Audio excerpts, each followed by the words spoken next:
Hello students, एडुविला point channel में आपका स्वागत है। आज हम करेंगे क्लास 6 to 8 की वर्कशीट नंबर 95। आज की वर्कशीट में बच्चों हम ट्रैफिक जाम की समस्या को जानेंगे और इसके निदान के लिए कुछ बातें भी करेंगे। तो चलिए शुरू करते हैं।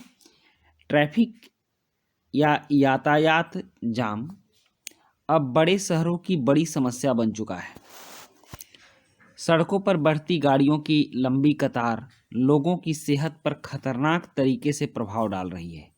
इससे बच्चे, युवा, बूढ़े वायु और ध्वनि प्रदूषण का शिकार हो रहे हैं। जाम में लगातार एक ही स्थिति में बैठे रहने से 20 से 40 वर्ष के युवाओं में अलग प्रकार की परेशानियां, कमर दर्द, एड़ियों में और पैरों में दर्द, चिड़चिड़ापन, स्ट्रेस बढ़ रही है। शोर और ट्रैफिक के बीच सफ़र करने से लोगों के मानसिक स्वास्थ्य पर असर पड़ रहा है। छात्रों को भी स्कूल जाते समय इस दुष्प्रभाव का सामना करना पड़ता है। इसके कारण चिड़चिड़ापन आम हो गया है, जिसका असर काम पर होता है। जाम के वक्त कई बार स्ट्रेस बढ़ता चला जाता है, जिससे नींद न आना, डिप्रेशन की समस्या उत्पन्न होती है, जो बीपी और शुगर की बीमारी को न्योता देती है। आजकल हम लोग देखते हैं कि शहरों में जो जाम बढ़ रहा है, यह बहुत बड़ी परेशानी हो रही है। किसी को अचानक कहीं तुरंत जाना है, वो जाम में फंस जाता है और कितनी बार तो घंटों एक ही जगह, एक ही पोस्चर में बैठे रहने की वजह से पैरों में दर्द होने लगता है, एड़ियों में दर्द होने लगता है, चिड़चिड़ापन हो जाता है। अगर समय पर काम नहीं होता तो चिड़चिड़ापन हो जाता है, स्ट्रेस बढ़ रही है और इन सब का असर हो रहा है कि नींद नहीं आती है, डिप्रेशन की समस्या हो गई है, बीपी और शुगर की बीमारी होने लगी है। तो यह जाम की जो समस्या है, यह बहुत बड़ी समस्या है और यह हमारे लिए यह एक सोचनीय मुद्दा हो गया है कि इसके निदान के बारे में हमें सोचना चाहिए। और ट्रैफिक जाम होता क्यों है? तो शहरों में गाड़ियां बढ़ने के कारण ट्रैफिक जाम होती है। आजकल सबके पास पैसे हो गए हैं और सब लोग क्या करते हैं बच्चों, सबसे पहले गाड़ी खरीदते हैं और गाड़ी खरीदते हैं तो गाड़ी चलेगी तो उसी सड़क पर। सड़कें तो बढ़ नहीं रही हैं, गाड़ियाँ बढ़ रही हैं। तो इसलिए हमें ज़्यादा से ज़्यादा गाड़ियाँ नहीं भी खरीदनी चाहिए। जिनको गाड़ियों की कम आवश्यकता है वे गाड़ी ना ही खरीदें, पब्लिक ट्रांसपोर्ट से सफ़र करें। उसके बाद गाड़ियों के बढ़ने से यहाँ देखिए CO2 जैसी समस्या, कार्बन डाइऑक्साइड बढ़ता है, सांस लेने वाली हवा कम होती है। तो ये सब बहुत सी समस्या है। अब यहाँ पर है कि ट्रैफिक जाम के कारण अपनी परेशानियों की सूची बनाई। जब ट्रैफिक जाम होता है तो क्या होता है? सबसे पहले तो चिड़चिड़ापन आ जाता है, क्योंकि जब हमारा काम सही नहीं होता है तो मन में चिड़चिड़ापन हो जाता है और शरीर में दर्द होने लगता है। एक ही जगह बैठे बैठे शरीर में दर्द की शिकायत होती है, स्ट्रेस बढ़ता है,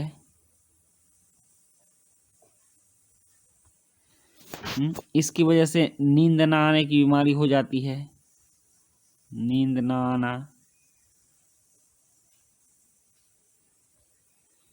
बैठे बैठे बीपी शुगर भी बढ़ जाता है।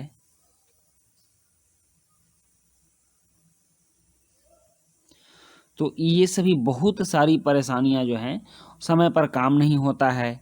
कोई अगर एम्बुलेंस फंस गई तो बेचारे बीच में ही उस रोगी की हालत ख़राब हो जाएगी। तो इस तरह से ट्रैफिक जाम बहुत बड़ी समस्या है और हमें इस पर बहुत ही गंभीर विचार करना होगा। उसके बाद है, दिल्ली सरकार ने ट्रैफिक जाम की समस्या पर युद्ध, प्रदूषण के विरुद्ध, रेड लाइट ऑन गाड़ी ऑफ जैसे कई अभियान चलाए। आप अपनी तरफ से भी कुछ इसी तरह से अभियान चलाने के लिए सरकार को सुझाव दीजिए। तो आपने देखा है कि कई तरह के अभियान चलाए जाते हैं। यहाँ दिल्ली में ऑड इवन अभियान भी चलाया गया था कि एक दिन ऑड नंबर की गाड़ियां चलेंगी तो दूसरे दिन एवन नंबर की गाड़ियां चलेंगी। तो इस तरह के एक एक करके अभियान सरकार के आते रहते हैं ताकि ट्रैफिक जाम से छुटकारा मिलता जाए और पर्यावरण भी प्रदूषित ना हो, बचा रहे।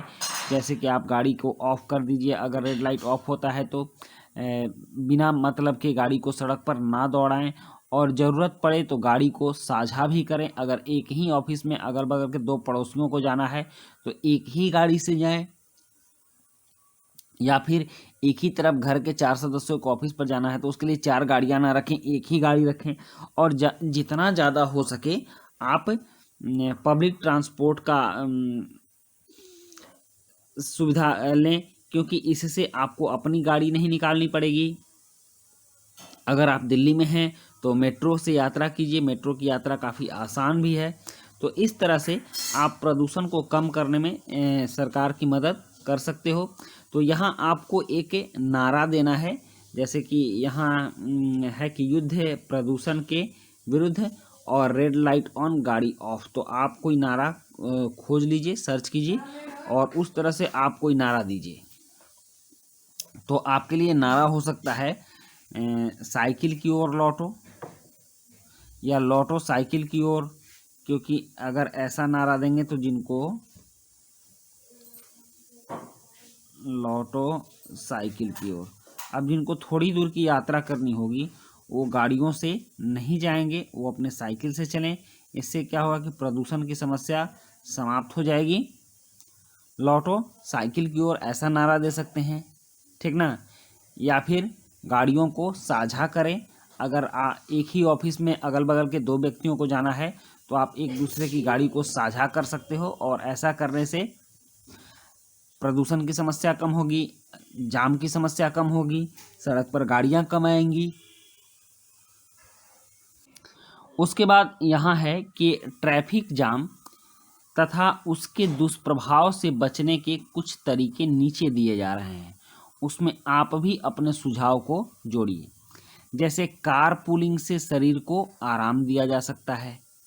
नियमित रूप से एक्सरसाइज, स्ट्रेचिंग और रनिंग। सुबह में आप एक्सरसाइज करने की आदत डालिए, क्योंकि दिन भर आजकल जो ऑफिस के काम होते हैं दिन भर बैठे बैठे करने पड़ते हैं और शरीर का कोई मूवमेंट ही नहीं होता है। तो जब शरीर का मूवमेंट नहीं होता है तो शरीर के बाकी अंग शिथिल हो जाते हैं। तो इससे क्या होता है बच्चों कि हमारा शरीर धीरे धीरे सुस्त पड़ने लगता है। तो हमें एक्सरसाइज करनी चाहिए, स्ट्रेचिंग करनी चाहिए, रनिंग करनी चाहिए और पब्लिक ट्रांसपोर्ट का उपयोग ज़्यादा सही है, क्योंकि ऐसा करने से क्या होगा कि हम सड़कों पर ज़्यादा गाड़ियां आने से रुकेंगी और प्रदूषण की समस्या कम होगी, ट्रैफिक की समस्या कम होगी। जैसे अगर हम मेट्रो का ज़्यादा से ज़्यादा प्रयोग करते हैं तो क्या होगा, हमारी बाइक सड़क पर नहीं जाएगी, हमारी कार सड़क पर नहीं जाएंगी। तो इससे क्या होगा कि सड़क पर गाड़ियां कम होंगी और ट्रैफिक भी बचा रहेगा, ट्रैफिक भी खाली रहेगा और प्रदूषण भी कम होगा। ड्राइविंग के दौरान बीच बीच में बॉडी को स्ट्रेच जरूर करें। कमर और गर्दन का सही पोस्चर रखने पर परेशानी कम होगी। थोड़ा ढंग से बैठें, ठीक। तो इसके बाद आप अपने सुझाव दीजिए। तो सुझाव में आप दे सकते हैं कि कम दूरी के लिए पैदल चल सकते हैं। अगर आपको कम दूरी की यात्रा हो तो कुछ दूर पैदल चलें और अगर थोड़ी और दूर जानी हो, जैसे आपको 2 किलोमीटर 3 किलोमीटर की यात्रा करनी हो, तो साइकिल का प्रयोग करें। साइकिल का प्रयोग करें। ये कुछ सुझाव हो सकते हैं और इस तरह से हम ट्रैफिक को कम कर सकते हैं। साइकिल का प्रयोग करेंगे तो क्या होगा बच्चों, एक्सरसाइज भी हो जाएगी और शरीर भी ठीक रहेगा। तो यह थी हमारी आज की वर्कशीट और अंत में कोविड के संदर्भ में उचित व्यवहार संबंधी संदेश है कि नियमित रूप से अपने हाथों को साबुन और पानी से धोएं। तो आज की वर्कशीट में हम लोगों ने ट्रैफिक को जाना और ट्रैफिक को समझना बहुत जरूरी है, क्योंकि इससे हम सबों का जीवन जुड़ा हुआ है। तो इसी के साथ ये वर्कशीट समाप्त होती है बच्चों। मिलते हैं नेक्स्ट वर्कशीट में। वीडियो अच्छी लगी तो लाइक, सब्सक्राइब, कमेंट जरूर कीजिएगा। Thank you.